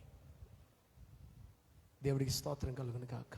ఈ ప్రయాస సేవకులు ఎందుకయ్యా ఈ ప్రయాస పడతారంటే పరిశుద్ధులు పరిపూర్ణులు అవ్వాలనే సేవకులకి బాధ్యతనిచ్చాడు. స్తోత్రం చెబుదా. కొలస్సీలకు పౌలు ఉత్తరం రాసినప్పుడు చూడని అంటున్నాడు, నేను ముగిస్తున్నాను ఈ మాటతో ప్రియులారా. కొలస్సీలకు పత్రిక 1వ అధ్యాయం 28-29 వచనంలో ఇలా రాయబడింది, ప్రతి మనుష్యుని క్రీస్తునందు సంపూర్ణుడిగా చేసి ఆయన ఎదుట, మరి దేవుడి ఉద్దేశం ఏంటి? తన ఎదుట నిలబెట్టుకోవాలని, నిర్దోషులుగా పరిశుద్ధులుగా తన ఎదుట నిలబెట్టుకోవాలని ప్రారంభించాడు. చూసావా? అదే గురి, అదే తపన. ఏ పని కొరకు సేవకుని దేవుడు నియమించాడో ఆ యొక్క ఉద్దేశాన్ని సేవకుడు గమనించి అప్పగించబడిన ఆ ఆత్మలను ఆయన కోరుకున్నట్లుగా నిలబెట్టాలని పని చేయాలి. దేవుని స్తోత్రం చెప్పండి. సేవ అది, పరిచర్య అంటే అది, ఉపదేశం అంటే అది, ప్రసంగం అంటే అది. సేవకుడు అందుకొరకు పని చేయాలి. దేవుడికి స్తోత్రం కలుగును గాక. అది అపోస్తుల భారం, అది అపోస్తుల ఉపదేశం, అది దేవుని చిత్తం. ఈరోజు సంఘమైన సేవకులైనా అలా నెరవేర్చాల్సిన బాధ్యత ఉంది. లేకపోతే ఒక రోజున తీర్పు దినాన దోషులుగా నిలబడే అవకాశం ఉంది. ప్రతి మనుష్యుణ్ణి క్రీస్తునందు సంపూర్ణునిగా చేసి, ఓకే ఇలా చెప్తే ఇలా అనుకుంటే ఇంకా బాగుంటుందేమో చదువుకున్న వాక్యాలన్నిటిని బట్టి, ప్రతి మనుషుని క్రీస్తునందు సంపూర్ణునిగా చేసిన కాడ పరిశుద్ధుని చేసి, పరిశుద్ధతలో పరిపూర్ణుని చేసి ఆయన ఎదుట నిలబెట్టాలని. హల్లెలూయా, హల్లెలూయా. ఆయన ఎదుట నిలబెట్టవలనని. ఎలాగా? సమస్త విధములైన ఆయనను తన ఎదుట పరిశుద్ధులుగా నిలబెట్టుకోవడానికి ప్రాణమిచ్చాడే, ఆయనను సంఘానికి ప్రకటన చేయాలి, ఆయనను లోకానికి చూపించాలి, ఆయనను గురించి ఉపదేశం చేయాలి, ఆయనకు తగిన జీవితం లేకపోతే గద్దించాలి, హెచ్చరించాలి, బుద్ధి చెప్పాలి. ఆ అధికారాన్ని సేవకుడికి ఇచ్చాడు దేవుడు. స్తోత్రం చెబుదా. ఆ అధికారాన్ని నువ్వు గ్రహించగలిగితే, సేవకుడు నిన్ను హెచ్చరించినప్పుడు, సేవకుడు నిన్ను గద్దించినప్పుడు, సేవకుడు నీకు బుద్ధి చెప్పినప్పుడు, దేవుడు నాకు అనుగ్రహించిన వరం, ఆయన మాట వింటే నేను పరిపూర్ణతలోనికి ఎదుగుతానని నువ్వు లోబడాలి. తిరుగుబాటు చేస్తే నీ పట్ల ఉన్న దేవుని చిత్తం వ్యర్థమైపోతుంది. నీకు దేవుడిచ్చిన వరాన్ని నువ్వు సరైన రీతిలో వినియోగించుకోలేదు, తలాంతును సరిగ్గా వినియోగించుకోకపోతే ఒకరోజు అంటాడు, సోమరివైన చెడ్డదాసుడా, చెడ్డదాసుడా అంటాడు. ఆమేన్. సేవకులు ఎలా వినియోగించుకోవాలో సంఘం తెలుసుకోవాలి. వారి భారాన్ని తెలుసుకోవాలి, వారి దర్శనాన్ని తెలుసుకోవాలి, వారి హెచ్చరిక ఏంటో, వారి గద్దింపు ఏంటో, వారి ప్రేమ మాత్రమే కాదు, గద్దింపును కూడా అర్థం చేసుకోవాలి, హెచ్చరికను కూడా అర్థం చేసుకోవాలి. ఇక్కడ 3 మాటలు చెప్తున్నాడు పౌలు భక్తుడు. ఏమంటున్నాడు తెలుసా? ప్రతి మనుషునికి ఏం చెప్తున్నాడంటే బుద్ధి చెబుతున్నాను, ప్రతి మనుషునికి బోధించుచున్నాము, ప్రతి మనుషునికి ఏం చేస్తున్నానంటే ఆయనను ప్రకటించుచున్నాను. అందు నిమిత్తము నాలో బలముగా కార్యసిద్ధి కలగజేయు ఆయన క్రియాశక్తిని బట్టి నేను పోరాడుచు దేవుని స్తోత్రం చెప్దాం, ప్రయాసపడుతున్నాము. ఆమేన్. సభలు ఎందుకయ్యా? ఆదివారం ఆరాధన ఎందుకయ్యా? ఉపవాస ప్రార్థనలు ఎందుకయ్యా? ప్రజలకు ఇష్టం ఉన్నా లేకపోయినా గొంతు దించుకొని కన్నీళ్లతో వాక్యం చెప్పేది ఎందుకయ్యా అంటే, నిన్ను సంపూర్ణుని చేసి ఆయన ఎదుట నిలబెట్టాలి. ఆ పని కొరకు దేవుడు సేవకుని పిలిచాడు. ఆ పనిని సార్థకం చేయాలి, తండ్రి చిత్తాన్ని నెరవేర్చాలి, కొందరినైనా ఆయన ఎదుట నిలబెట్టాలి. స్తోత్రం చెబుదామా? ఆ భారం ఒక తల్లిగా నీ బిడ్డల విషయంలో నీకుందా? ఒక తండ్రిగా నీ కుటుంబం పట్ల నీకు ఉందా? ఒక బంధువుగా నీ బంధువుల పట్ల నీకు ఉందా? ఒక దైవజనుడిగా నీకు అప్పగించబడిన సంఘం పట్ల నీకుందా? ఈ దర్శనాన్ని మనం కలిగి ఉండాలి. పౌలు అంటాడు, పరలోకము నుండి కలిగిన దర్శనానికి నేను అవిధేయుడను కాను. సంగమా, పరిశుద్ధత విషయంలో అవిధేయులం కాకూడదు. ప్రభు చిత్తాన్ని నెరవేర్చడంలో అవిధేయం కాకూడదు. లోక పోకడలో మునిగిపోకూడదు. మనం ప్రత్యేకించబడిన వారం, మనం పరిశుద్ధ జనాంగం. పరిశుద్ధుల కొరకు ప్రభు రాబోతున్నాడు. ఆయన వచ్చి బూర ఊదబోతున్నాడు. పరిశుద్ధులే రెప్పపాటున ఎత్తబడబోతున్నారు. దేవుడికి స్తోత్రం చెబుతాం.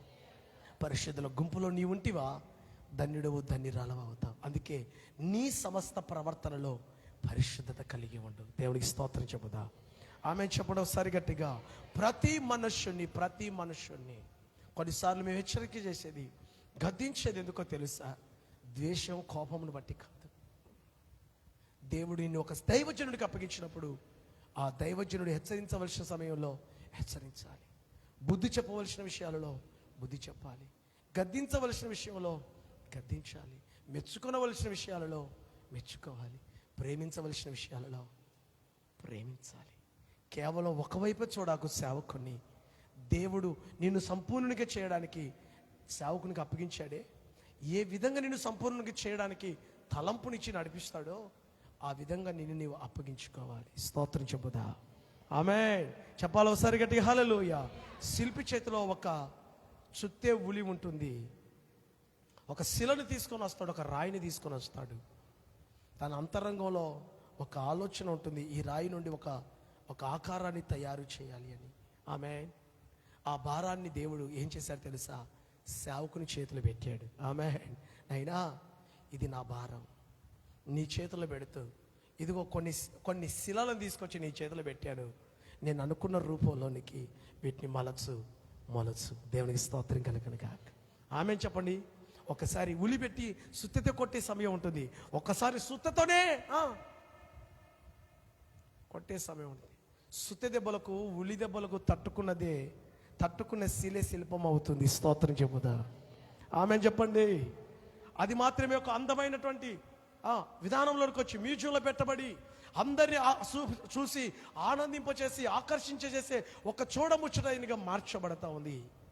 ఈ రోజున గద్దింపులకు, దేవుని వాక్యం యొక్క పరిశుద్ధతను గురించి ప్రకటిస్తున్నటువంటి సందేశానికి లోబడకుండా హృదయాన్ని నువ్వు తొలగించేసుకుంటే దేవుడు కోరుకున్న రూపం, ఆకారం, పరిశుద్ధత నీకు రాదు. వేలు విలువ చేసే కొన్ని శిల్పాలు మొలుస్తున్నప్పుడు కొన్ని చెయ్యి కాలో ఇరిగిపోయి, చెవి ఇరిగిపోయి, ముక్కు ఇరిగిపోతే చేసేది లేక పక్కన పడేస్తారు. మీకుందా, గుర్తుందా? ఏం చేస్తారు చెప్పండి? ప్రక్కన అలా పడిపోతాయి. ఈరోజు నీవు నేను అలా ప్రక్కన పడిపోయే వారిగా ఉండకూడదు. స్తోత్రం చెప్పండి. దేవుని మందిరానికి వస్తూ, దేవుని వాక్యాన్ని వింటూ, ప్రభు బిడ్డలమని చెప్పుకుంటూ, రేపు రాకూడలు ఎత్తబడకుండా విడవబడితే మన గతి ఏమైపోతుంది? మన జీవితం ఏమైపోతుంది? ప్లీజ్, సావుకుడిగా హృదయంలో ఉన్న భారాన్ని బట్టి చెప్పే మాట, సంఘం పరిశుద్ధులుగా బ్రతకాలి. స్తోత్రం చెబుదా. ఆమెన్ చెప్పండి ఒకసారి. దయచేసి అందరూ మోకరించండి, ప్రార్థన చేసుకుందాం. ప్రభువా, భయంతో గడుపుటకు కృపనివ్వండి. పరలోక సంబంధమైన నిరీక్షణ కలిగి బ్రతకడానికి కృపనివ్వండి. రేపు సదాకాలం నీతో ఉండాలంటే కావలసిన పరిశుద్ధత.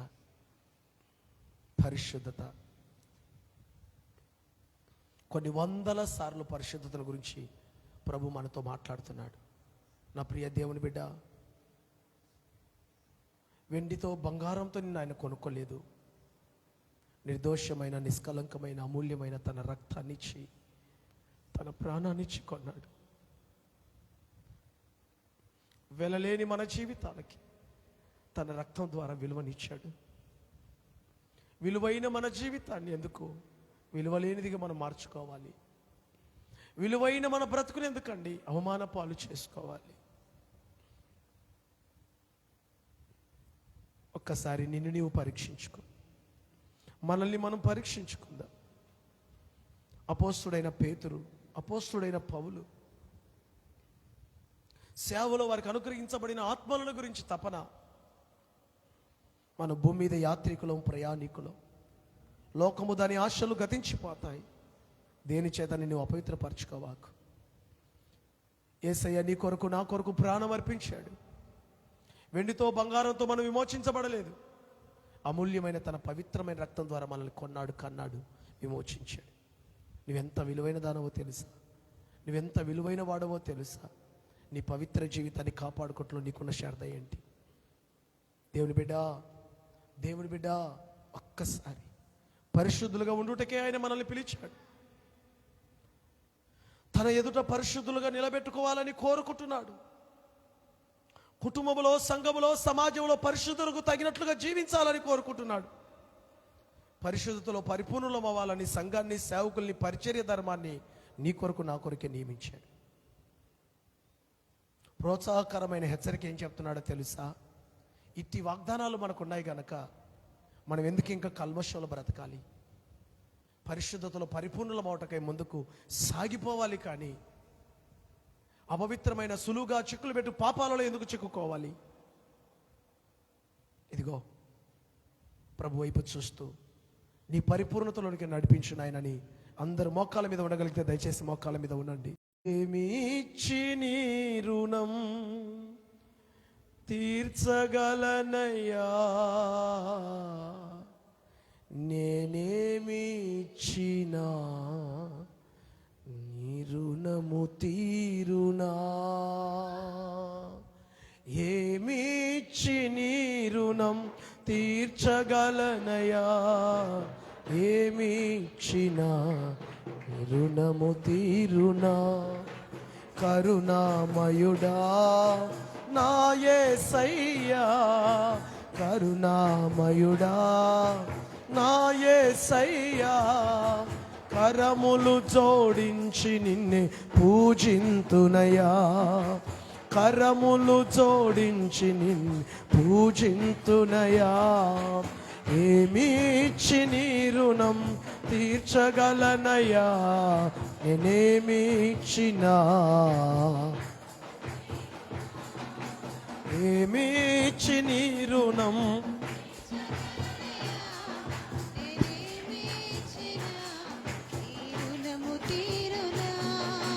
నా పాపం పరిహరింప కలువరిలోనా కార్చినావు రుధిరమును దారలుగా. నా పాపము పరిహరింప కలువరిలోనా కార్చినావు రుధిరమును దారలుగా. కఠిన గుండెను కరిగించినావయ్యా, కఠిన గుండెను కరిగించినావయ్యా, కలువరి ప్రేమతో నన్ను నింపినావయ్యా, కలువరి ప్రేమతో నన్ను అయ్యా. కరుణామయుడా కరుణామయుడా స్తోత్రం.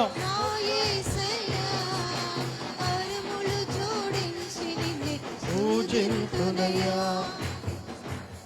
జోడించి నిన్నే పూజింతునయ్యా. ఏమి ఇచ్చి నీ రుణం. బల్లలో చేయి వేసే వాళ్ళందరూ కూడా బయట ఉన్నట్లయితే లోనికి రావాల్సిందిగా ప్రభు పేట తెలియజేస్తున్నాను. వచ్చి ప్రార్థనలో ఏకీభవించి ప్రభుని ఆరాధన చేద్దాం. తీరునా ఎనలేని ప్రేమను నాపై చూపి, లెక్కించలేని కార్యములను నాకై చేసి, ఎనలేని ప్రేమను నాపై చూపి, లెక్కించలేని కార్యములను హృదయమునుల్లాసముతో నింపినావయ్యా, హృదయమునుల్లాసముతో. నా హృదయపు కోవెలలో కొలువైనావయ్యా, నా హృదయపు కోవెలలో కొలువైనావయ్యా. కరుణామయుడా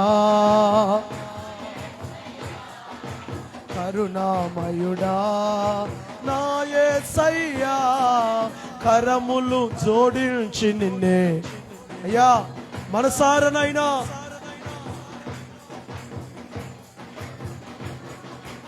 ఏమిచ్చి నీ రుణం తీర్చగలనయా నేనేమిచ్చినా